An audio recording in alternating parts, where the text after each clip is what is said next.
ഈ അടുത്ത കാലത്ത് കനേഡിയൻ ഫ്രഞ്ച് ഏജൻസി നടത്തിയ ഒരു സർവേയിൽ ഓഫീസ് പ്രണയങ്ങളുമായി ബന്ധപ്പെട്ട ഒരു കണക്ക് പുറത്തു വന്നിരുന്നു.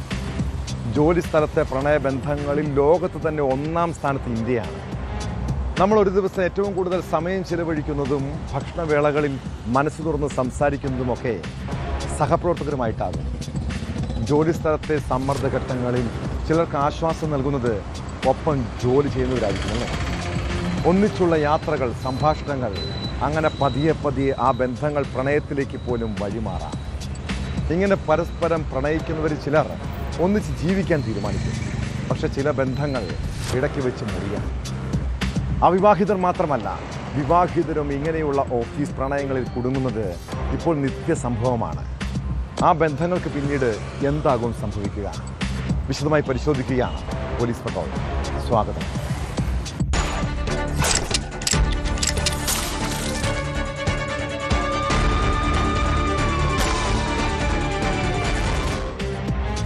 പാലക്കാട് നഗരത്തിലെ ഒരു വക്കീൽ ഓഫീസിലെ പ്രണയത്തിന് പിന്നിൽ ചതിയുടെ കഥ പറയാനുണ്ട്.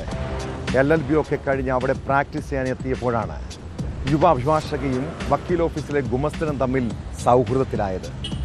ഓഫീസിൽ മറ്റാരുമില്ലാത്ത സമയങ്ങളിൽ ഇരുവരും കൂടുതൽ അടുത്തു.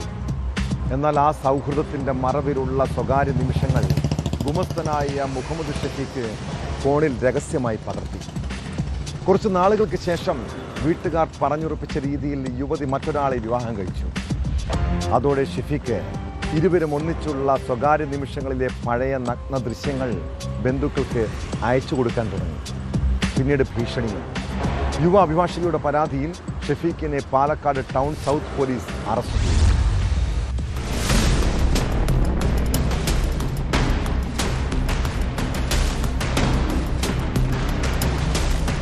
ജനുവരി ആദ്യവാരമായിരുന്നു കേസിനാസ്പദമായ സംഭവം. യുവ അഭിഭാഷകയും ഗുമസ്തൻ മുഹമ്മദ് ഷഫീഖും സൗഹൃദത്തിലായിരുന്ന സമയത്താണ് യുവതി അറിയാതെ നഗ്ന ദൃശ്യങ്ങൾ ചിത്രീകരിച്ചത്.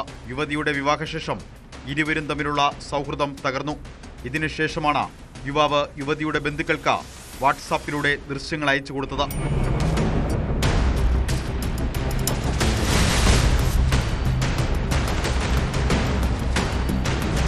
യുവതി ജൂനിയർ അഭിഭാഷകയായി പ്രാക്ടീസ് ചെയ്തിരുന്ന ഓഫീസിലെ ഗുമസ്തനായിരുന്നു പ്രതി ഷഫീഖ.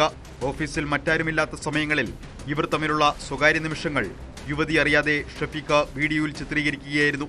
യുവതിയുടെ പരാതിയിൽ കേസെടുത്താണ് പാലക്കാട് ടൗൺ സൗത്ത് പോലീസ് 24-കാരനായ ഷഫീഖിനെ അറസ്റ്റ് ചെയ്തത്. BNS IT ആക്ടുകൾ പ്രകാരമാണ് കേസ്. വൈദ്യപരിശോധനയ്ക്ക് ശേഷം കോടതിയിൽ ഹാജരാക്കിയ പ്രതിയെ റിമാൻഡ് ചെയ്തു. സുഹൃത്ത് ബന്ധത്തിൽ നിന്ന് അഭിഭാഷക പിന്മാറിയതിന്റെ വൈരാഗ്യത്തിലാണ് പ്രതി ദൃശ്യങ്ങൾ പ്രചരിപ്പിച്ചതെന്ന് പോലീസ് പറയുന്നു.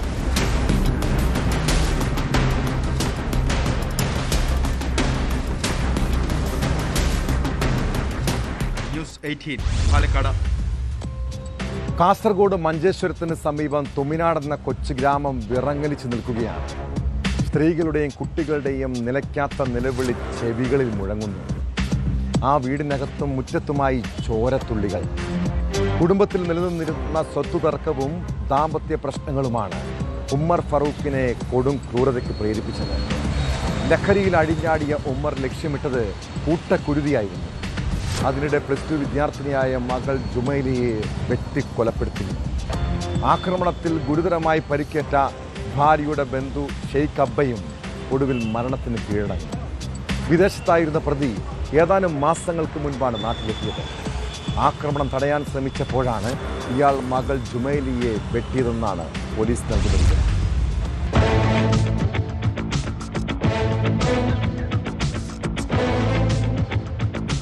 കേരള കർണാടക അതിർത്തിയിലെ മഞ്ചേശ്വരം കുഞ്ചത്തൂർ ഹിൽടോപ്പ് നഗറിൽ പിതാവ് സ്വന്തം മകളെ കഴുത്തിൽ കത്തികുത്തിയിറക്കി കൊലപ്പെടുത്തിയ സംഭവം ഞെട്ടൽ മാറാതെ നാട്.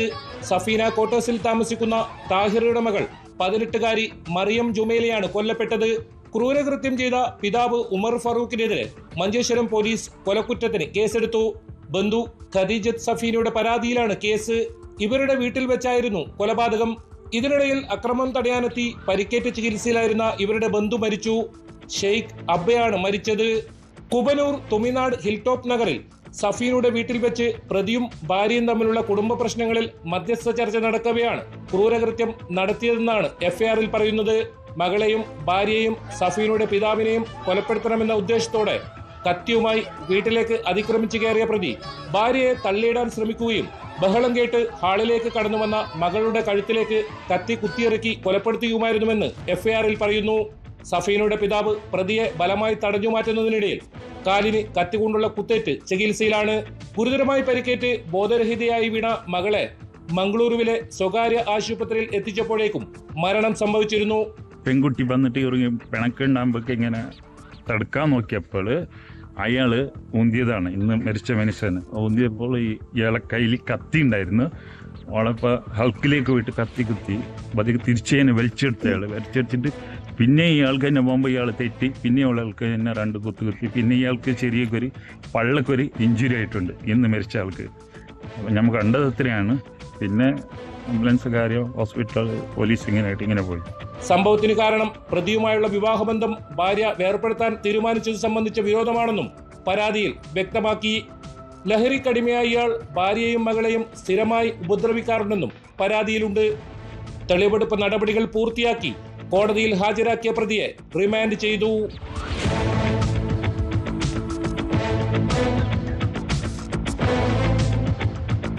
ന്യൂസ് 18 കാസർഗോഡ്.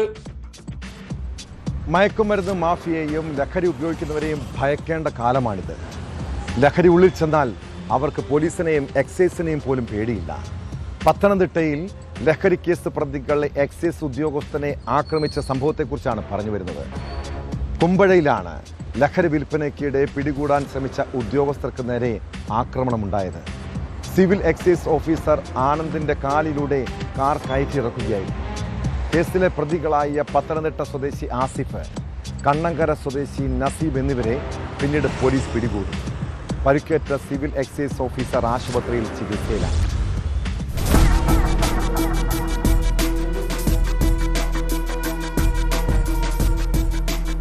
കഞ്ചാവ് കടത്തുന്നുവെന്ന രഹസ്യ വിവരത്തെ തുടർന്നാണ് എക്സൈസ് സംഘം പത്തനംതിട്ട കുമ്പഴയിൽ വാഹന പരിശോധന നടത്തിയത്. ഇതിനിടയിലാണ് കഞ്ചാവുമായി കാറിലെത്തിയ സംഘം പരിശോധന നടത്തിയ എക്സൈസ് ഉദ്യോഗസ്ഥനായ ആനന്ദിനെ കാറടിച്ച് വീഴ്ത്തിയത്. തുടർന്ന് ഒളിവിൽ പോയ പ്രതികളെ പമ്പയിൽ നിന്നാണ് പത്തനംതിട്ട പോലീസ് പിടികൂടിയത്. പത്തനംതിട്ട സ്വദേശി നസീബ് സുലൈമാൻ, ആസിഫ് എന്നിവരാണ് പിടിയിലായത്.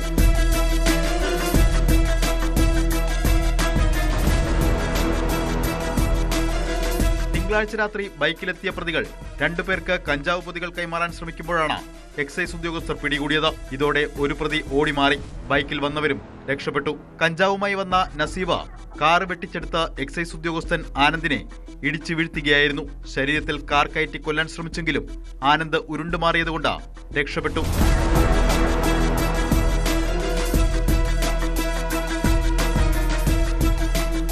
പത്തനംതിട്ട സ്വദേശിയായ നസീബ് മുൻപും നിരവധി കഞ്ചാവ് കേസുകളിലെ പ്രതിയാണ്. മുൻപും ഇയാളുടെ വീട്ടിൽ നിന്നടക്കം കഞ്ചാവ് പിടികൂടിയിരുന്നു. വധശ്രമത്തിനാണ് പ്രതികൾക്കെതിരെ പോലീസ് കേസെടുത്തത്. കഞ്ചാവ് കിട്ടിയ വഴിയും ഏറ്റെടുക്കാൻ വന്നവരെക്കുറിച്ചും പത്തനംതിട്ട പോലീസ് അന്വേഷിച്ചു വരികയാണ്.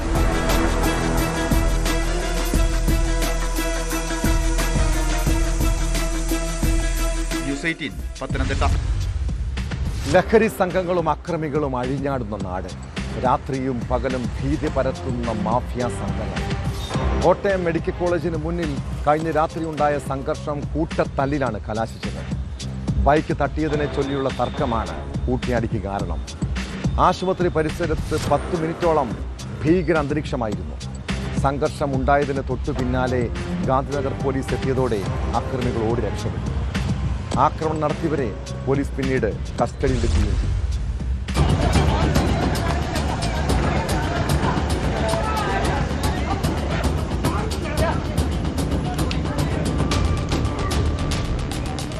കോളേജിന് സമീപമുള്ള കുട്ടികളുടെ ആശുപത്രിക്കടുത്ത് വെച്ചാണ് ബൈക്കുകൾ തമ്മിൽ ഉരസിയത്.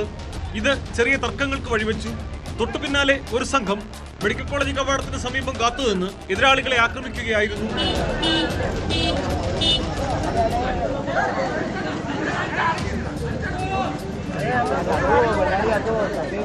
കൂട്ടാടിപിടിയിൽ നിരവധി പേർക്ക് പരിക്കേറ്റു. പരിക്കേറ്റവർ ആശുപത്രിയിൽ ചികിത്സയിലാണ്. സംഘർഷമുണ്ടായതിനു തൊട്ടു പിന്നാലെ ഗാന്ധിനഗർ പോലീസ് എത്തിയതോടെ അക്രമികൾ വിവിധയിടങ്ങളിലേക്ക് ഓടി രക്ഷപ്പെട്ടു. ഇവരെ പിന്തുടർന്നാണ് പോലീസ് കസ്റ്റഡിയിലെടുത്തത്. 10 മിനിറ്റോളം മെഡിക്കൽ കോളേജ് കവാടം സംഘർഷഭരിതമായിരുന്നുവെന്ന് ദൃക്സാക്ഷികൾ പറയുന്നു.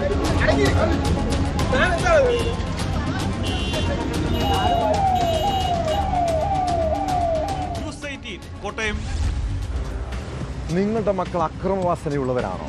അവർ വീട്ടിൽ പതിവായി പ്രശ്നങ്ങൾ സൃഷ്ടിക്കുന്നുണ്ടോ?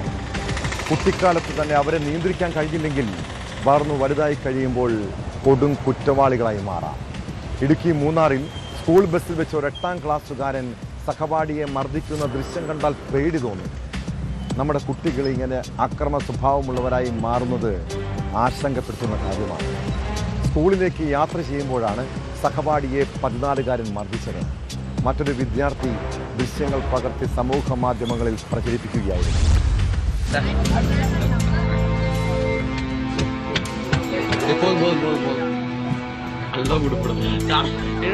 മൂന്നാർ കാർമൽഗിരി സ്കൂളിലെ വിദ്യാർത്ഥിയാണ് സഹപാഠിയെ ആക്രമിച്ചത്.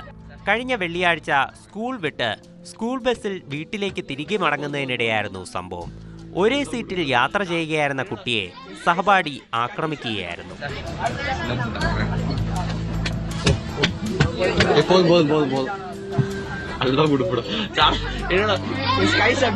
+1 വിദ്യാർത്ഥി ദൃശ്യങ്ങൾ പകർത്തി സമൂഹ മാധ്യമങ്ങളിൽ പങ്കുവച്ചതോടെയാണ് വിവരം പുറത്തറിയുന്നത്.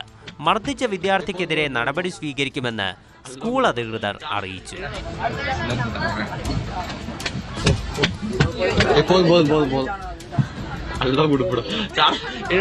News 18 Idukki. Confident group chairman CJ റോയിയെ മരണത്തിലേക്ക് തള്ളിവിട്ടതിൻ്റെ കാരണം എന്താണ്? അവസാന മണിക്കൂറുകളിൽ ആ ഓഫീസ് ക്യാബിനിൽ എന്തായിരിക്കും സംഭവിച്ചത്? ദിവസങ്ങൾ കഴിഞ്ഞിട്ടും റോയിയുടെ മരണത്തിൽ ദുരൂഹത ഒഴിയുന്നില്ല. ഇതോടെ കേസ് അന്വേഷണം ഊർജിതമാക്കിയിരിക്കുകയാണ് പോലീസ്. സംഭവത്തിൽ ദുരൂഹതയുണ്ടെന്ന സംശയത്തെ തുടർന്ന് അന്വേഷണം ഉന്നത ഉദ്യോഗസ്ഥരുടെ മേൽനോട്ടത്തിലാണ് പുരോഗമിക്കുന്നത്. കേസുമായി ബന്ധപ്പെട്ട് കുടുംബാംഗങ്ങൾ, അടുത്ത ബന്ധുക്കൾ, ജീവനക്കാർ എന്നിവരിൽ നിന്നും പോലീസ് മൊഴിയെടുത്തു.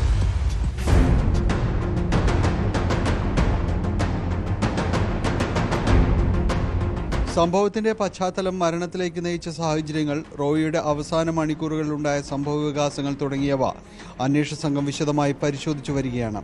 അശോക് നഗർ പോലീസ് സ്റ്റേഷനിൽ ജോയിന്റ് കമ്മീഷണർ വസീം കൃഷ്ണയാണ് അന്വേഷണ നടപടികൾ ഏകോപിപ്പിക്കുന്നത്. കേസുമായി ബന്ധപ്പെട്ട കുടുംബാംഗങ്ങൾ, അടുത്ത ബന്ധുക്കൾ, ജീവനക്കാർ എന്നിവരിൽ നിന്ന് പോലീസ് മൊഴിയെടുത്തു. റോയിയുടെ ഫോൺ കോളുകളും സന്ദേശങ്ങളും ഉൾപ്പെടെയുള്ള ഡിജിറ്റൽ തെളിവുകളും അന്വേഷണ സംഘം ശേഖരിച്ചിട്ടുണ്ട്. മരണത്തിന് മുൻപ് അദ്ദേഹത്തിന് ഭീഷണികളോ മാനസിക സമ്മർദ്ദങ്ങളോ ഉണ്ടായിരുന്നുവെന്നും അന്വേഷിക്കുന്നുണ്ട്.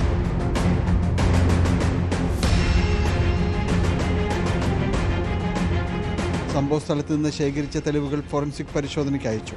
പോസ്റ്റ്മോർട്ടം റിപ്പോർട്ട് ലഭിച്ചതിനു ശേഷം മരണത്തിന്റെ കൃത്യമായ കാരണം സ്ഥിരീകരിക്കുമെന്ന് പോലീസ് അറിയിച്ചു.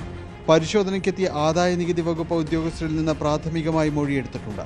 യാതൊരുവിധ സമ്മർദ്ദവും തങ്ങളുടെ ഭാഗത്തുനിന്ന് ഉണ്ടായിട്ടില്ല എന്നാണ് അവർ പറഞ്ഞിരിക്കുന്നത്. സമീപകാലത്ത് കോൺഫിഡൻസ് ഗ്രൂപ്പിലുണ്ടായിരിക്കുന്ന നിക്ഷേപങ്ങളെക്കുറിച്ചും നിക്ഷേപകരെക്കുറിച്ചും ആദായ നികുതി വകുപ്പ് പരിശോധനകൾ നടത്തിയിരുന്നു. ഇതിന്റെ തുടർച്ചയായാണ് റോയിയെയും ദുബായിൽ നിന്ന് വിളിച്ചു വരുത്തിയത്. അതേസമയം ബിസിനസ് രംഗത്ത് ശ്രദ്ധേയനായ വ്യവസായിയുടെ അപ്രതീക്ഷിത മരണത്തിൽ വ്യവസായ സമൂഹത്തിൽ വ്യാപക ആശങ്ക ഉയർന്നിട്ടുണ്ട്. കേസിൽ സുതാര്യവും സമഗ്രവുമായ അന്വേഷണം നടത്തുമെന്ന് പോലീസ് വ്യക്തമാക്കി. അന്വേഷണം പുരോഗമിക്കുന്ന സാഹചര്യത്തിൽ കൂടുതൽ വിവരങ്ങൾ വരും ദിവസങ്ങൾ പുറത്തു വരുമെന്നാണ് പ്രതീക്ഷിക്കുന്നത്.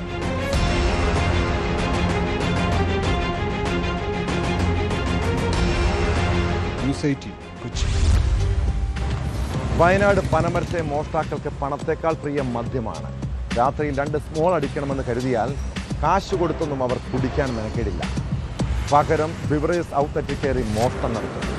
കഴിഞ്ഞ രാത്രി പനമരത്ത് പ്രവർത്തിക്കുന്ന ബെവറേജസിൽ നിന്ന് നിരവധി മദ്യക്കുപ്പികളാണ് മോഷ്ടിച്ചത്. വെന്റിലേറ്റർ കുത്തിപ്പൊളിച്ചാണ് അകത്തു കടന്നത്. ഇത് 3ാം തവണയാണ് ഇവിടെ മോഷണം ഉണ്ടാകുന്നത്.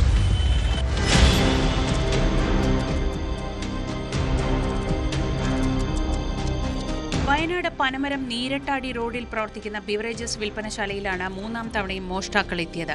ഇത്തവണ പിൻവശത്തുള്ള ജനറേറ്റർ മുറിയുടെ വെന്റിലേറ്റർ കുത്തിപ്പൊളിച്ചാണ് മോഷ്ടാക്കൾ അകത്ത് പ്രവേശിച്ചത്. കഴിഞ്ഞ 31-ന് രാത്രി അടച്ചുപോയ ഷോപ്പ് 1-ാം തീയതിയിലെ അവധി കഴിഞ്ഞ് തുറന്നപ്പോഴാണ് മോഷണം നടന്ന കാര്യം മനസ്സിലാവുന്നത്. പണം നഷ്ടപ്പെട്ടില്ലെങ്കിലും വിദേശ മദ്യം നഷ്ടപ്പെട്ടതായി സംശയമുണ്ട്. സ്റ്റോക്ക് ഉണ്ടായിരുന്ന മദ്യക്കുപ്പികളുടെ കണക്കെടുത്ത ശേഷമേ കൃത്യമായ വിവരം ലഭ്യമാവുകയുള്ളൂ. എക്സൈസും ഫോറൻസിക് വിദഗ്ധരും സ്ഥലത്തെത്തി പരിശോധന നടത്തി. പിൻവശത്തെ ഷട്ടറിന്റെ പൂട്ട് തകർത്തും ജനലുകളുടെ ഗ്ലാസുകൾ തകർത്തും അകത്ത് കടക്കാൻ ശ്രമിച്ചെങ്കിലും കഴിയാതെ വന്നതോടെയാണ് വെന്റിലേറ്റർ തകർത്ത് അകത്ത് കടന്നത്. ബാക്കിലെ ഷട്ടർ വിളിച്ചിട്ട് ആണ് ഉള്ളിലേക്ക് കിടക്കാൻ പറ്റുക. എന്നിട്ട് അത് കഴിയാതെ വന്നപ്പോൾ ജനറേറ്ററിൻ്റെ ആ ഭാഗത്ത് ഒരു ഗ്രില്ലുണ്ട്. ഗ്രില്ല് പൊളിച്ചിട്ടാണ് ഷോപ്പിൻ്റെ ഉള്ളിലേക്ക് കയറിയത്. പിന്നെ ഇതിപ്പോൾ രണ്ടാമത്തെ അറ്റംപ്റ്റാണ്. ഏകദേശം 1 വർഷത്തോളമായി ഇതിനു മുമ്പിൽ ഇങ്ങനെ കള്ളം കയറിയത്. അതിനുശേഷം ഇത് രണ്ടാമത്തെയാണ്. എക്സൈസിന് പുറമെ വിരലടയാള വിദഗ്ധരും ഡോഗ് സ്ക്വാഡും സ്ഥലത്തെത്തി പരിശോധന നടത്തി. പ്രതികൾക്കായുള്ള തെരച്ചിൽ ഊർജിതമാക്കിയിട്ടുണ്ട്.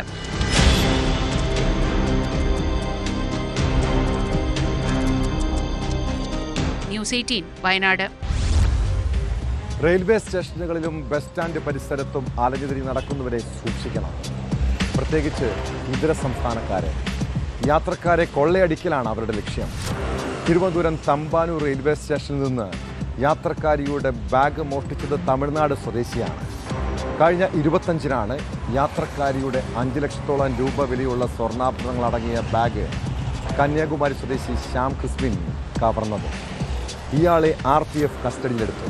200ഓളം CCTVകൾ പരിശോധിച്ചാണ് പ്രതിയിലേക്ക് എത്താൻ കഴിയുന്നത്.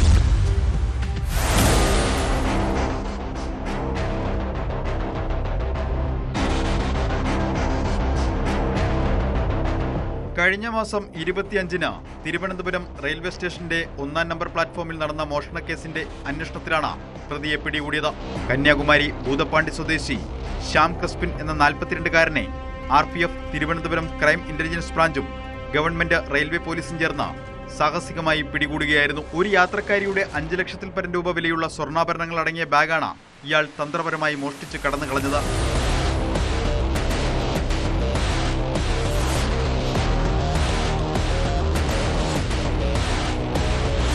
കഴിഞ്ഞ 10 ദിവസമായി ഒളിവിൽ താമസിക്കുകയായിരുന്നു പ്രതി. തമ്പാനൂർ, കിഴക്കേക്കോട്ട, കരമന, അറിസ്റ്റോ എന്നിവിടങ്ങളിലെ 200-ൽ പരം CCTV ദൃശ്യങ്ങൾ സൂക്ഷ്മമായി പരിശോധിച്ചാണ് പ്രതിയിലേക്ക് എത്തിച്ചേർന്നത്. നെടുമങ്ങാട് വാണ്ട എന്ന പ്രദേശത്ത് പ്രവർത്തിക്കുന്ന ഒരു റൈസ് മില്ലിന്റെ സമീപത്ത് പലകപ്പെട്ടിയിലാണ് ഇയാൾ മോഷണം മുതൽ ഒളിപ്പിച്ചു വെച്ചത്. നഷ്ടപ്പെട്ട മുഴുവൻ സ്വർണ്ണാഭരണങ്ങളും കണ്ടെടുത്തു. പൊതുവെ ജോലിക്കൊന്നും പോകാത്ത ഇയാൾ മദ്യപാനത്തിനും മറ്റുമുള്ള ചെലവിനായാണ് മോഷണം നടത്തിയതെന്ന് പോലീസിനോട് പറഞ്ഞു. കേസ് റെക്കോർഡുകൾ പരിശോധിച്ചതിന്റെ അടിസ്ഥാനത്തിൽ ഇയാൾക്ക് മറ്റ് കേസുകളില്ല എന്ന് വ്യക്തമായിട്ടുണ്ട്. മദ്യത്തിനും മയക്കുമരുന്നിനും അടിമയായ പ്രതി വിവാഹിതനാണെങ്കിലും കുടുംബവുമായി യാതൊരു ബന്ധവുമില്ല. RPF Thiruvananthapuram divisional commissioner Muhammad ഹനീഫയുടെ നിർദ്ദേശാനുസരണം inspector BL Binukumar, crime intelligence inspector Jibin AJ, GRP inspector Sajith Kumar, Jayan, crime intelligence ഉദ്യോഗസ്ഥർ, ക്രൈം പ്രിവെൻഷൻ ഉദ്യോഗസ്ഥർ എന്നിവർ ചേർന്ന സംഘമാണ് പ്രതിയെ പിടികൂടിയത്. പ്രതിയെ തുടർ നടപടികൾക്ക് ശേഷം കോടതിയിൽ ഹാജരാക്കും.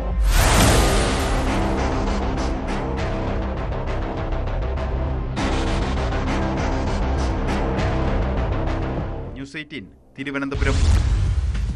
പാലക്കാട് പട്ടാമ്പിയിൽ ജനങ്ങളുടെ കുടിവെള്ളം മുട്ടിക്കുന്നൊരു വിരുദ്ധനുണ്ട്. കീഴായൂർ പ്രദേശത്തെ കുടിവെള്ള പദ്ധതിയുടെ പമ്പ് ഹൗസിൽ നിന്ന് ഇലക്ട്രിക് വയർ മോഷ്ടിച്ച ആരുടെ കാര്യമാണ് പറഞ്ഞു വരുന്നത്. സാമൂഹ്യ വിരുദ്ധരാകാൻ മോഷണത്തിന് പിന്നിലെന്നാണ് സംശയം. ജനങ്ങൾക്ക് കുടിവെള്ളം കിട്ടാതിരിക്കാൻ മോഷണം നടത്തിയതാകാമെന്ന് പോലീസ് സംശയിക്കുന്നു. സംഭവത്തിൽ പട്ടാമ്പി പോലീസ് കേസെടുത്ത് അന്വേഷണം തുടങ്ങിയിട്ടുണ്ട്.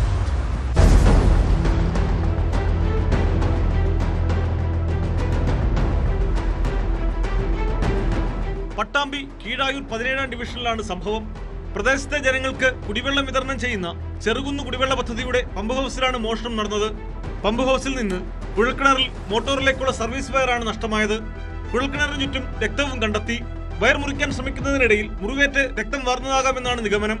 മോഷണമല്ലെങ്കിൽ ജനങ്ങൾക്ക് കുടിവെള്ളം കിട്ടാതിരിക്കാൻ സാമൂഹ്യ വിരുദ്ധർ ചെയ്തതാകാമെന്നാണ് ആരോപണം ഉയരുന്നത്. സംഭവത്തിൽ വാർഡ് കൗൺസിലർ കൃഷ്ണദാസ് നൽകിയ പരാതിയിൽ പട്ടാമ്പി പോലീസ് സ്ഥലത്തെത്തി പരിശോധന നടത്തി. അർദ്ധരാത്രി ഇരുട്ടിന്റെ മറവിൽ സാമൂഹ്യ വിരുദ്ധര് മോട്ടോറിലേക്ക് പോകുന്ന വയറ കട്ട് ചെയ്തു കൊണ്ടുപോവുകയും തന്മൂലം വെള്ളം പമ്പ് ചെയ്യാൻ പറ്റാത്ത അവസ്ഥയാണ് നിലവിലുള്ളത്. ഈ സാമൂഹ്യ വിരുദ്ധരാണോ കള്ളന്മാരാണോ അതോ നാട്ടിലെ ജനങ്ങൾക്ക് വെള്ളം മുടങ്ങാൻ കൽപ്പിച്ചു കൂട്ടി വയറ അറുത്തു മാറ്റിയതാണോ എന്നറിയില്ല. എങ്ങനെയായാലും പട്ടാമ്പി പോലീസ് സ്റ്റേഷനിൽ വിവരം അറിയിച്ചിട്ട് പോലീസ് വന്ന് പരിശോധിച്ചിട്ടുണ്ട്. എത്രയും പെട്ടെന്ന് ഈ മോഷ്ടാക്കളായാലും ഈ സാമൂഹ്യ വിരുദ്ധരെ കണ്ടെത്തണമെന്ന് അഭ്യർത്ഥിക്കുകയാണ്. ഒഴിഞ്ഞ സ്ഥലമായതിനാൽ തന്നെ അടുത്ത CCTV ക്യാമറകളൊന്നുമില്ല. പ്രദേശത്തെ നിരവധി കുടുംബങ്ങൾക്ക് കുടിവെള്ളം വിതരണം ചെയ്യുന്ന പദ്ധതിയാണിത്. പുതിയ വയർ സ്ഥാപിച്ച് കുടിവെള്ള വിതരണം ഉടൻ പുനഃസ്ഥാപിക്കാനുള്ള നടപടികൾ ആരംഭിച്ചിട്ടുണ്ട്.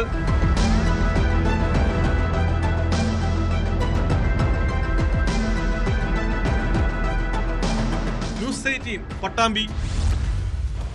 റോഡിൽ ഗതാഗത നിയമങ്ങൾ ലംഘിക്കുന്നവരുടെ ശ്രദ്ധയ്ക്ക് ഇക്കാലത്ത് ചെറിയ തെറ്റുകുറ്റങ്ങൾ പോലും ക്യാമറ കണ്ണുകളിൽ കുടുങ്ങും. പിന്നെ അതിൻ്റെ പേരിൽ ഉണ്ടാകുന്ന നിയമക്കുരുക്കും.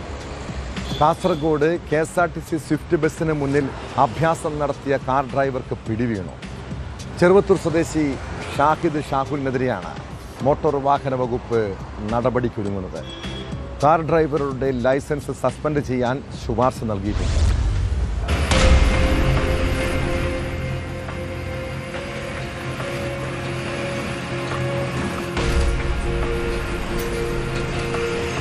കോട്ടയത്ത് നിന്നും കാസർഗോഡ് ഡിപ്പോയിലേക്ക് വരികയായിരുന്ന KSRTC സ്വിഫ്റ്റ് സൂപ്പർഫാസ്റ്റ് ബസ്സിന് മുൻപിൽ അപകടകരമാം വിധം മാർഗതടസ്സം സൃഷ്ടിച്ച് വാഹനമോടിച്ച സംഭവത്തിൽ മോട്ടോർ വാഹന വകുപ്പിന്റെ നടപടി.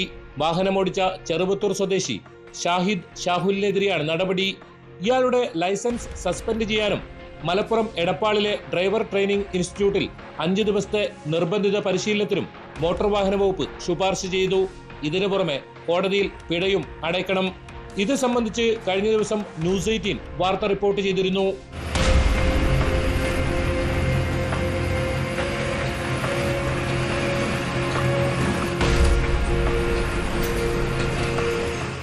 KSRTC സൂപ്പർഫാസ്റ്റ് ബസ്സിന് മുൻപിൽ 12 കിലോമീറ്റർ ദൂരമാണ് ഷാഹിദ് മാർഗതടസ്സം സൃഷ്ടിച്ചത്. കഴിഞ്ഞ ദിവസം കാസർഗോഡ് നിന്ന് കാഞ്ഞങ്ങാട്ടേക്ക് വരികയായിരുന്ന ബസ്സിന് മുൻപിലായിരുന്നു ഡ്രൈവറുടെ അഭ്യാസ പ്രകടനം. ഇതിന്റെ ദൃശ്യങ്ങൾ കഴിഞ്ഞ ദിവസമാണ് പുറത്തു വന്നത്. വൈറലായ വീഡിയോ ഉൾപ്പെടെ KSRTC നൽകിയ പരാതിയിലാണ് നടപടി. കാഞ്ഞങ്ങാട് അസിസ്റ്റന്റ് മോട്ടോർ വെഹിക്കിൾ ഇൻസ്പെക്ടർമാരായ പ്രവീൺ കുമാർ, K അഭിലാഷ് എന്നിവർ ചേർന്നാണ് കാർ ഡ്രൈവറെ കണ്ടെത്തി നടപടിക്ക് ശുപാർശ ചെയ്തത്. കാറിൽ ബസ് ഇടിക്കാൻ വന്നുവെന്നും കാർ കുഴിയിലേക്ക് വീഴാതെ രക്ഷപ്പെട്ടതാണെന്നും യുവാവ് മോട്ടോർ വാഹന വകുപ്പിന്റെ ചോദ്യം ചെയ്യലിൽ വ്യക്തമാക്കി.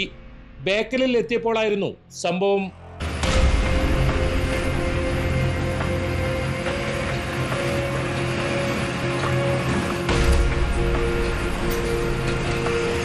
ന്യൂസ് 18 കാസർഗോഡ്. കേരളത്തിലെ കളക്ട്രേറ്റുകളും കോടതികളും ഉൾപ്പെടുന്ന സർക്കാർ സ്ഥാപനങ്ങളിൽ പതിവായി ബോംബ് ഭീഷണി സന്ദേശം എത്തുന്നതിന് പിന്നിൽ ആരാണ്? വ്യാജ സന്ദേശങ്ങളാണെങ്കിലും ജനങ്ങളിൽ മണിക്കൂറുകളോളം ഇത് പരിഭ്രാന്തി പരത്തുന്നുണ്ട്. ഇടുക്കിയിൽ മുല്ലപ്പെരിയാർ ഡാം ഉൾപ്പെടെ 3 ഇടങ്ങളിലെ വ്യാജ ബോംബ് ഭീഷണി ആശങ്ക സൃഷ്ടിച്ചു. ഇടുക്കി കളക്ട്രേറ്റ്, മുട്ടം കോടതി, മുല്ലപ്പെരിയാർ ഡാം എന്നിവിടങ്ങളിൽ ബോംബ് വെച്ചിട്ടുണ്ടെന്നായിരുന്നു സന്ദേശം. മുട്ടം കോടതിയുടെ മെയിലിലേക്കാണ് ഭീഷണി സന്ദേശം എത്തിയത്. സംഭവത്തെ തുടർന്ന് പോലീസ് ജില്ലയിൽ വ്യാപകമായി പരിശോധന നടത്തി.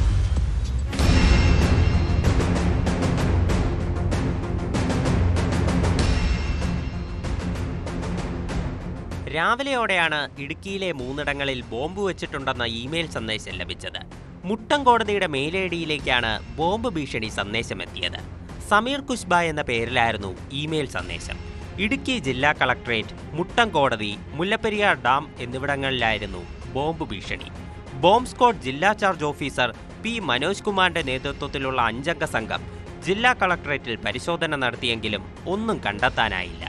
മുട്ടം കോടതിയിലും ഭീഷണി നേരിടുന്ന മറ്റിടങ്ങളിലും പോലീസും ബോംബ് സ്ക്വാഡും പരിശോധന നടത്തി. ബോംബ് ഭീഷണി കോടതി നടപടികളെ ബാധിച്ചിട്ടില്ല.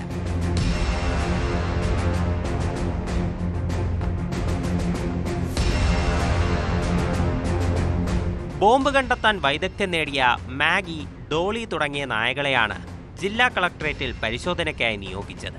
2 ആഴ്ച മുൻപും മുട്ടം കോടതിയിൽ ബോംബ് ഭീഷണി സന്ദേശമെത്തിയിരുന്നു. അന്നും ഇമെയിൽ വഴിയാണ് ഭീഷണി എത്തിയത്. തമിഴ് ലിബറേഷൻ ഓർഗനൈസേഷൻ എന്ന പേരിലായിരുന്നു ഭീഷണി സന്ദേശം അയച്ചത്. ലക്ഷ്യമിടുന്നത് ശ്രീലങ്കൻ ഈസ്റ്റർ മോഡൽ ആക്രമണമെന്നായിരുന്നു അന്നത്തെ മെയിലിന്റെ ഉള്ളടക്കം. അന്നും പോലീസ് വ്യാപക പരിശോധന നടത്തിയെങ്കിലും ഒന്നും കണ്ടെത്താനായില്ല.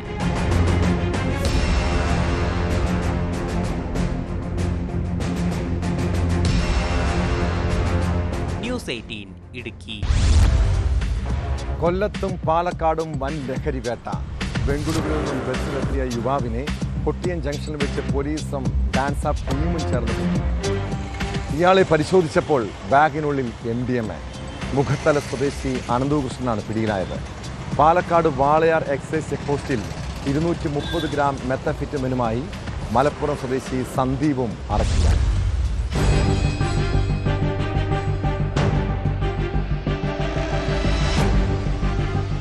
കൊല്ലം സിറ്റി പോലീസ് കമ്മീഷണർക്ക് ലഭിച്ച രഹസ്യവിവരത്തിന്റെ അടിസ്ഥാനത്തിലായിരുന്നു പരിശോധന. ബംഗളൂരുവിൽ നിന്നും എത്തിയ ഇന്റർസിറ്റി ബസ്സിൽ കൊട്ടിയം ജംഗ്ഷനിൽ ഇറങ്ങിയപ്പോഴാണ് അനന്തകൃഷ്ണൻ വലയിലായത്. പരിശോധനയിൽ യുവാവിൽ നിന്ന് 12 ഗ്രാം MDMA കണ്ടെടുത്തു. ബാഗിൽ ഒളിപ്പിച്ച നിലയിലായിരുന്നു ലഹരിമരുന്ന്.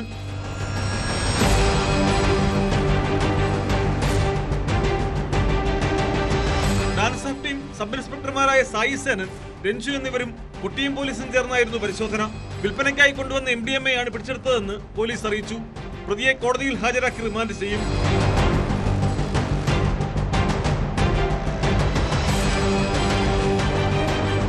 പാലക്കാട് വാളയാർ എക്സൈസ് ചെക്ക് പോസ്റ്റിൽ 230 ഗ്രാം മെത്താഫിറ്റാമിനുമായാണ് മലപ്പുറം സ്വദേശി സന്ദീപ് അറസ്റ്റിലായത്. Excise circle inspector P. രമേഷിന്റെ നേതൃത്വത്തിൽ നടത്തിയ വാഹന പരിശോധനയിൽ കോയമ്പത്തൂരിൽ നിന്ന് പാലക്കാട്ടേക്ക് വന്ന KSRTC ബസ്സിൽ നിന്നാണ് ഇയാളെ പിടികൂടിയത്.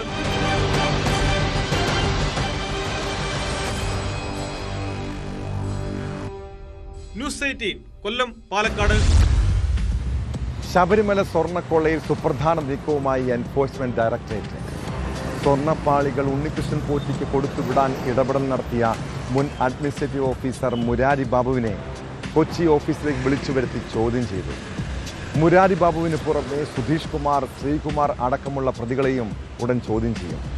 കേസിൽ സ്മാർട്ട് ക്രിയേഷൻസ് ഉടമകളടക്കം 12 പേർക്ക് ED സമൻസ് നൽകിയിട്ടുണ്ട്. ED കേസ് ഏറ്റെടുത്ത ശേഷം ആദ്യമായി ചോദ്യം ചെയ്യുന്ന ആളാണ് മുരാരി ബാബു.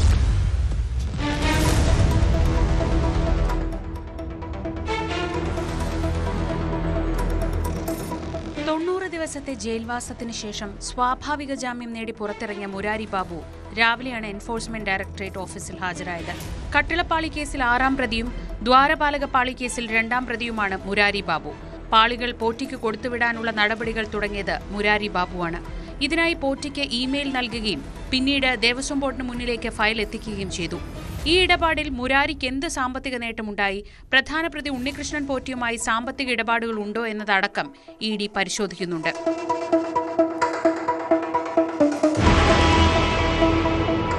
ഉദ്യോഗസ്ഥൻ എന്ന നിലയിൽ ബോർഡ് തീരുമാനങ്ങൾ നടപ്പാക്കുക മാത്രമാണ് താൻ ചെയ്തതെന്നും സ്വർണ്ണക്കൊള്ളയിൽ പങ്കില്ല എന്നുമായിരുന്നു മുരാരിയുടെ വാദം. നേരത്തെ മുരാരി ബാബുവിന്റെ വീടടക്കം 21 ഇടങ്ങളിൽ നടത്തിയ റെയ്ഡിൽ ആസ്തി വിവരങ്ങളുടെ രേഖകൾ പിടിച്ചെടുത്തിരുന്നു.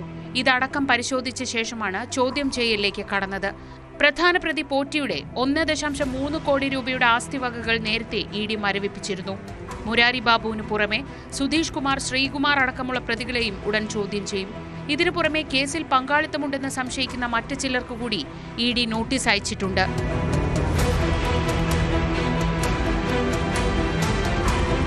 SIT രജിസ്റ്റർ ചെയ്ത 2 കേസുകളിലും 90 ദിവസം കഴിഞ്ഞിട്ടും കുറ്റപത്രം സമർപ്പിക്കാൻ വൈകിയതോടെ സ്വാഭാവിക ജാമ്യം കിട്ടി പുറത്തിറങ്ങിയ മുരാരി ബാബുവിനോട് ഹാജരാകാൻ ആവശ്യപ്പെട്ട് ED നോട്ടീസ് അയക്കുകയായിരുന്നു.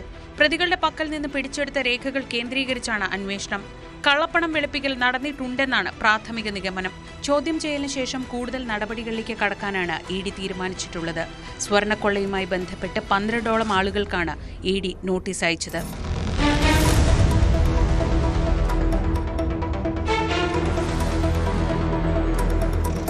ന്യൂസ് 18 കൊച്ചി. ഇക്കാലത്ത് ഏറ്റവും കൂടുതൽ ലൈംഗിക ചൂഷണത്തിന് ഇരകളാകുന്നത് കുട്ടികളാണ്. സ്വന്തം വീട്ടിലും ബന്ധുവീടുകളിലും വെച്ച് അതിക്രമങ്ങൾ ഉണ്ടായാൽ പലരും പേടി കാരണം പുറത്തുപോലും പറയില്ല. കോഴിക്കോട് വടകരയിൽ പ്രായപൂർത്തിയാകാത്ത 2 ആൺകുട്ടികളെ പീഡിപ്പിച്ചത് കുടുംബവുമായി അടുത്ത ബന്ധമുള്ള പൂജാരിയാണ്. സഹോദരങ്ങളായ കുട്ടികളെ ഇയാൾ 1.5 വർഷത്തോളം ലൈംഗികമായി പീഡിപ്പിക്കുകയും ശരീരത്തിൽ പൊള്ളലേൽപ്പിക്കുകയും ചെയ്തു. വിദേശത്തായിരുന്ന കുട്ടികളുടെ അമ്മ നാട്ടിൽ വന്നപ്പോഴാണ് സംഭവം അറിയുന്നത്.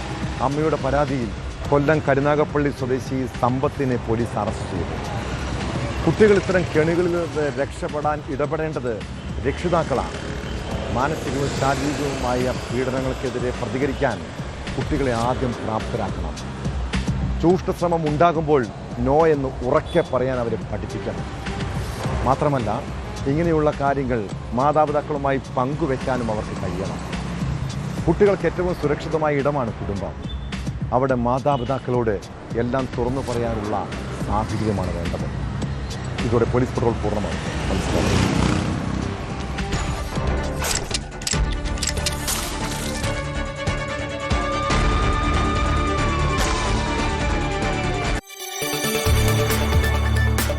കൂടുതൽ വാർത്തകൾക്ക് news 18 Keralam YouTube channel subscribe ചെയ്യുക.